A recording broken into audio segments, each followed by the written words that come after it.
Who is that not bowing to me? The man is Mordecai. Don't you know who I am? Bow before me! Honor belongs only to God. I will make you and your people pay for this.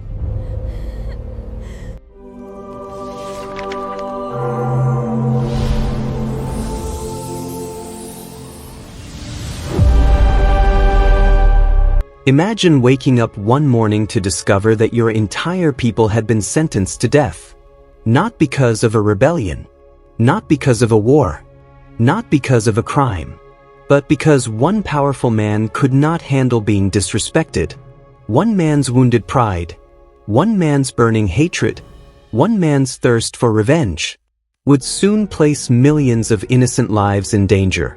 And in the center of it all stood a humble Jewish man named Mordecai, a man who refused to bow, and a villain named Haman, a man who demanded it. This is the story of how a personal grudge became a death sentence for an entire nation. The Persian Empire stretched farther than most people could imagine. From the deserts of Egypt to the mountains of India, King Ahasuerus ruled over 127 provinces. His word was law. His power was absolute. And among all the officials serving under him, one man was about to rise above the rest. His name was Haman.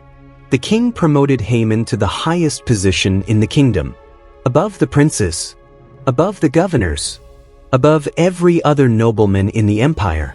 It was the kind of promotion people dreamed about. Power, influence, authority. Now whenever Haman walked through the palace gates, people stepped aside. They lowered their heads. They bowed before him. And the king himself commanded that everyone must show Haman this honor. For many, it was a simple act. A brief bow. A moment of respect. Then life continued. But there was one man who refused. Every day, as Haman passed through the king's gate, everyone bowed. Everyone except Mordecai. He remained standing. Silent. Unmoved. Day after day. Week after week, the same thing happened. And eventually, people began to notice. The refusal. The palace officials approached Mordecai. Why do you disobey the king's command? They could not understand it. Why risk your life over something so small? Why challenge the most powerful official in the empire? But Mordecai refused to change. The Bible tells us that he revealed he was a Jew. His faith would not allow him to give the kind of reverence Haman demanded. So each day he stood, and each day Haman received the respect of everyone around him, except one man. At first, Haman did not notice, but eventually someone pointed it out. And the moment he saw Mordecai standing while everyone else bowed, something dark awakened inside him. His face tightened, his jaw clenched, his pride was wounded. How dare this man refuse to honor him? How dare anyone challenge his authority? But the anger growing inside Haman would soon become something far more dangerous. Hatred. Most people would have punished Mordecai alone. That would have been enough. But Haman was not satisfied with punishing one man. He wanted something bigger, something crueler, something unforgettable. When he learned that Mordecai was a Jew, his hatred expanded. Suddenly, this was no longer about one individual. It became about an entire people, a whole nation, a whole race, a whole community scattered throughout the Persian Empire. Haman convinced himself that every Jew deserved to suffer because of the actions of one man. And so a terrible idea began to form in his mind. If Mordecai would not bow, then Mordecai's people would disappear. Every last one of them. Women, children, the elderly, the innocent, all would pay the price. Not for what they had done, but for who they were. Determined to carry out his plan, Haman sought what he believed was the perfect day. The ancient world was filled with superstition. People searched for signs and omens. And Haman was no different. He ordered lots to be cast. These lots were called small objects used to determine fate. Day after day, month after month, the lots were cast before him. Finally, a date was chosen. The 13th day of the 12th month. A day nearly a year away. Plenty of time to prepare. Plenty of time to spread the decree. Plenty of time for fear to grow. The irony was remarkable. Haman believed chance was guiding him. But behind the scenes, God was already at work.